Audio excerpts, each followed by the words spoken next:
Hey everyone. So it looks like you're ready to get a little preview of what's happening with salaries in post-production. Yeah, it's a pretty big topic right now. Yeah, especially with, well, the pandemic and the strikes. Right. And studios kind of doing their own thing and restructuring. Yeah. It's been a wild few years. It has been wild. So the official 2024 U.S. salary survey report isn't actually out yet. Okay. But we have been looking at some of the trends and the historical data. Oh, cool. From Katie Hinson. Oh, yeah. I know Katie. Yeah. So she's been collecting this data since 2016. It's amazing. She's a gem. Yeah. But before we go too deep into it, just a reminder that this is just our interpretation of the data. Right. This isn't financial advice. Yeah. You should definitely look at the official report when it comes out. It'll be at postproductiondata.com. Right. And we'll put a link in the description for you. Yes, we will. And just so you know, we're AIs. We hallucinate sometimes. Just kidding. So We can only do so much. Yeah. With the data. We try to break it down. Exactly. Oh, and a huge thanks to Igor for making this preview possible. Absolutely. His DaVinci Resolve and AI tutorials on YouTube are incredible. You should go subscribe to his channel. Yes. Okay, so diving into some of these salary trends. Let's do it. The big question I think everyone's wondering is, are salaries going up? Yeah, that's the question on everybody's minds. And is it good news or bad news? I guess the short answer is kinda. Kinda. Sorta. Okay. Overall, we are seeing an average increase of about 3 to 4%. Well, I mean, is that good news? 3 to 4% is better than nothing, right? It is, but that 3 to 4% increase, it doesn't really tell the whole story. Okay. Because it really depends on where you live. Right. And more importantly, what skills you have. So the streaming boom is still kind of like shaking things up. Yeah, absolutely. I figured with all these new platforms coming up, there'd be more demand. Right. And that would equal higher pay. Yes. Yeah. So streaming has been a major game changer, but it's not just about quantity, it's about the quality of your skills. Got it. So, you think about all these high-budget fantasy shows and superhero movies. Uh-huh. They need, really intense visual effects. Oh, yeah, for sure. And incredible color grading. Yeah. Especially for HDR. Okay. So those specialized skills are in really high demand. Makes sense. Which means those people are seeing a nice bump in their pay. So basically, if you've got those skills, you're golden. Pretty much, yeah. But what about location? Does that still matter as much as it used to? Yeah, it definitely still plays a role. LA and New York are still the powerhouses when it comes to high salaries. But those come with a price tag, right? Exactly. Rent. Yes. Food. Yes. Just the cost of living is outrageous. Yeah, the cost of living in those big cities can just completely eat away at those bigger salaries. Right. So you really have to weigh the pros and cons. Is the potential of a higher salary worth a higher cost of living? And a faster pace of life, I imagine. Possibly, yeah. Okay, so high demand skills. Mm-hmm. Location still matters. Yes. But let's talk about the thing that's been looming over all of us. Inflation. Okay. So has that been eating away at post-production games? Unfortunately, yeah, it has. When you actually factor in inflation, that initial 3 to 4% average increase isn't as good as it sounds. Okay. Because some roles are actually seeing their purchasing power decrease. Oh, wow. While others are managing to stay a little bit ahead. Okay, so who are the big winners in all of this? What roles are actually seeing good increases? Well, as we said before, if you're at the top, you're doing pretty well. Okay. So VFX supervisors, Right. post-production supervisors, senior colorists, Got it. they're all seeing really significant increases. So experience pays off. It really does. Yeah, these are roles that require years, sometimes even decades of honed skills and expertise. Right. So studios are willing to pay top dollar to get the best of the best. Yeah, because they need those people for these big budget productions. Exactly. Okay, that makes sense. But what about the age-old debate? Freelance versus staff. Yeah. Which one leads to more money in the bank? That's a tough one. Yeah. It's the freelancer dilemma. It is. Staff positions offer stability, Right. benefits. Uh-huh. That regular paycheck can be very comforting. Definitely. Yeah. But freelancing has the potential for those big paydays, right? Yes, exactly. So freelancers have the potential to make more per project, Okay. but they also carry all the risk. Right. So, there's no paid vacation, no health insurance. They're responsible for all of that themselves. And there's always that, feast or famine cycle to think about. 1 month you're booked solid, and then the next month you're like, where's my next gig? Exactly. So we'll break down those numbers a bit later and look at the earning potential. Okay, good to know. Yeah. But does everyone have to go to LA or New York to make a good living in post? That's a good question. And the answer might surprise you. Okay.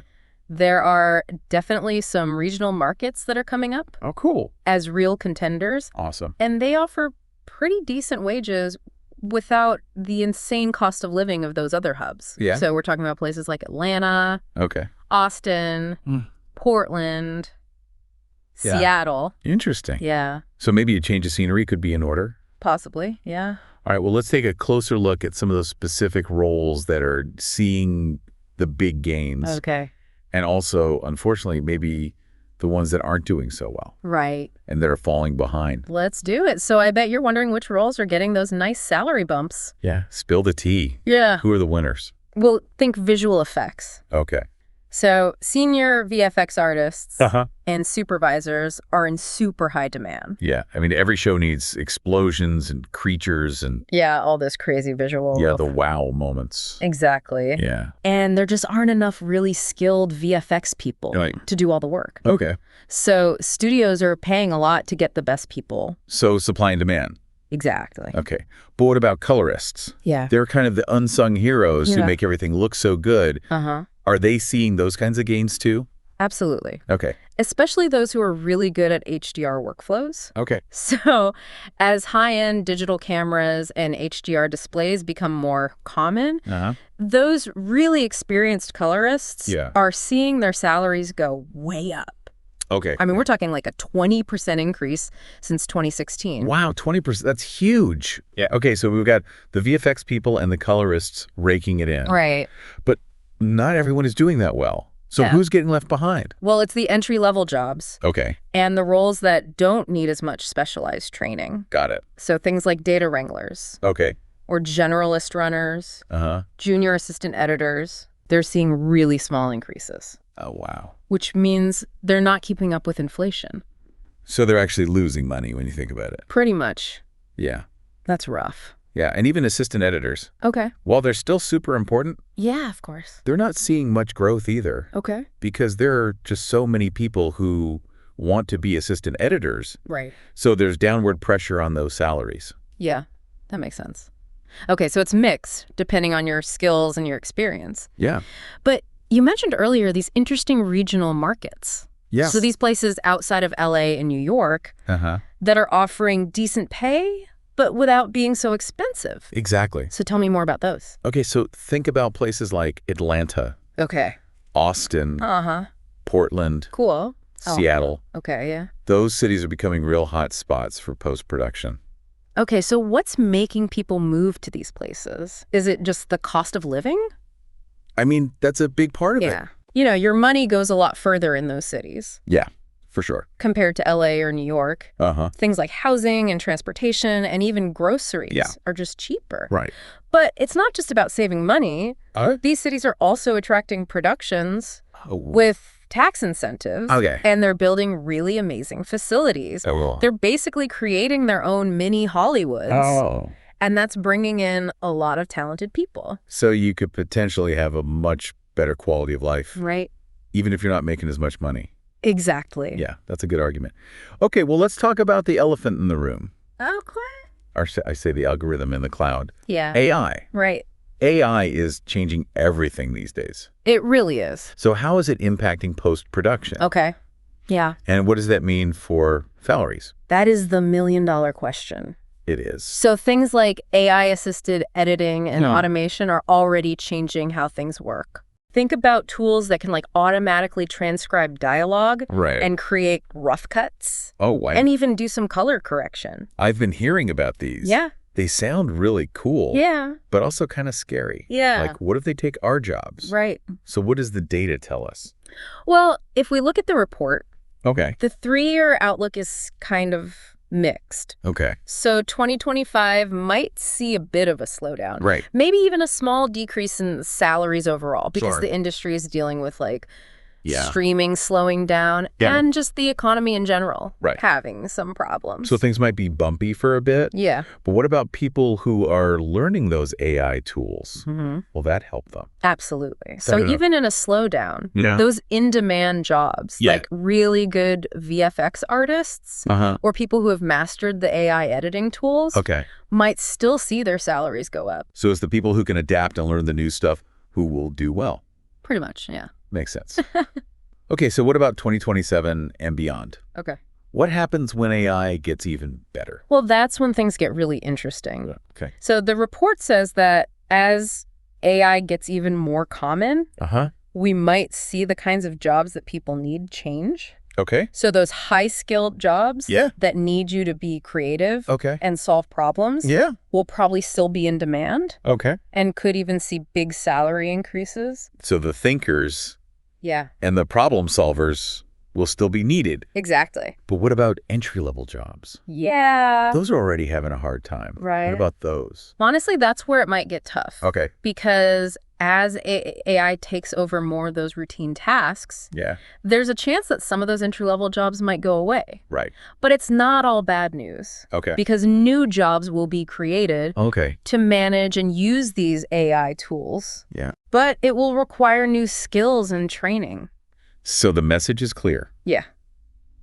Adapt or be left behind. Pretty much. Learn the new tools. Yeah. And you'll be in good shape. Right. But remember, this is just what we think based on the data. Yeah, we're just AI. We're doing our best. Yeah. But we can't predict the future for sure. Of course. So make sure you check out the full report. Yeah. The 2024 U.S. Salary Survey when it's released. Yeah. It'll be at postproductiondata.com. And you can find the link in the episode description. Yes. And while you're waiting for that, you should check out Igor's YouTube channel. Yes. He has some really great tutorials. Yeah, he does. On DaVinci Resolve and AI that can really help you learn these new skills. Absolutely. Okay, so we've covered a lot. We have. We talked about the best jobs. Right. And the new places people are moving to. And the whole AI thing. Yes. But let's zoom out for a minute. Okay. And look at post-production in general. In 2024 and beyond. Yeah. What does it all mean? Yeah. Okay, so we've been looking at all these salary trends, but what does it all mean for the industry as a whole? Right. Are we looking at a good future, or are things about to go downhill? Well, the good news is, even though there's some economic uncertainty, post-production seems to be in a growth phase. Okay, that's good to hear. Yeah. So people are still watching tons of content, which means we're needed to make it all happen. Exactly. Awesome. But is it just streaming that's making things grow, or is there more to it? So streaming is a big part of it. Okay. But don't forget about commercials. Oh, yeah, true. You know those little mini stories? Yeah. We see everywhere. Everywhere. And even feature films are coming back. Okay. So there's a lot of work out there. That's good for all of us. Yes, it is. So for those of us trying to make it in post, what are the key takeaways from all this data? Okay. What should we be focusing on? Well, the biggest thing to remember is that growth isn't happening everywhere at the same rate. Right. And it's not the same for every job. Right. Like we talked about earlier, those specialized skills are really important right now. Exactly. And location matters, even if some new places are popping up. Right. So LA and New York still have the highest salaries. Yes. But you pay for it. You do. Literally. Yes. Literally. Right. You have to balance the higher pay with the crazy cost of living. A trade-off for sure. So it might not be as glamorous as it seems. Yeah, right. What about those who are just starting out? Yeah. What advice can we give them? So patience is really important. Okay. Because to get those high-paying jobs, those supervisor roles, it takes time. Right. We're talking like 8 to 15 years of experience. Okay. So you have to really be in it for the long run. Yeah. Keep learning and improving those skills. Right. And build a good reputation. So no VFX supervisor straight out of school? Probably not. Okay. But what about freelance versus staff? Right. Is there a right answer there? I think it's really up to you. Okay. Freelancing can pay more. Yeah. But you have to do everything yourself. Right. You're on your own. And staff jobs are more stable. Yeah. You get benefits. Yeah, you're covered. But you might not make as much. Okay. So it depends on what's important to you. Yeah, your lifestyle and what you want. Exactly. Okay, so what about the big question? AI. Yeah, AI. What should we be doing about that? I think the most important thing is to be adaptable. Okay. Embrace the changes. Yeah. Learn those new AI tools. Right. And figure out how to use them in your work. Don't be afraid to try things out and be creative. Okay. Because in the end, it's our creativity, that human touch, that's going to be the most valuable. Great advice. So to recap, we learned that post-production is changing, but there are still good opportunities. Yes. For those who are willing to adapt. Absolutely. And learn new things. Exactly. Cool. Well, this was just our take on the early data. Right. Remember to check out the full report. Yeah. The 2024 U.S. Salary Survey. It'll be at postproductiondata.com. Yes, we'll put the link in the episode description. You got it. And while you're waiting for that, you should go check out Igor's YouTube channel. Definitely. He has great tutorials. He does. On DaVinci Resolve. And AI. Yes. So you can stay ahead of the curve. Exactly. Perfect. Well, thanks for joining us for this deep dive. Yes, thanks for listening. We'll see you next time.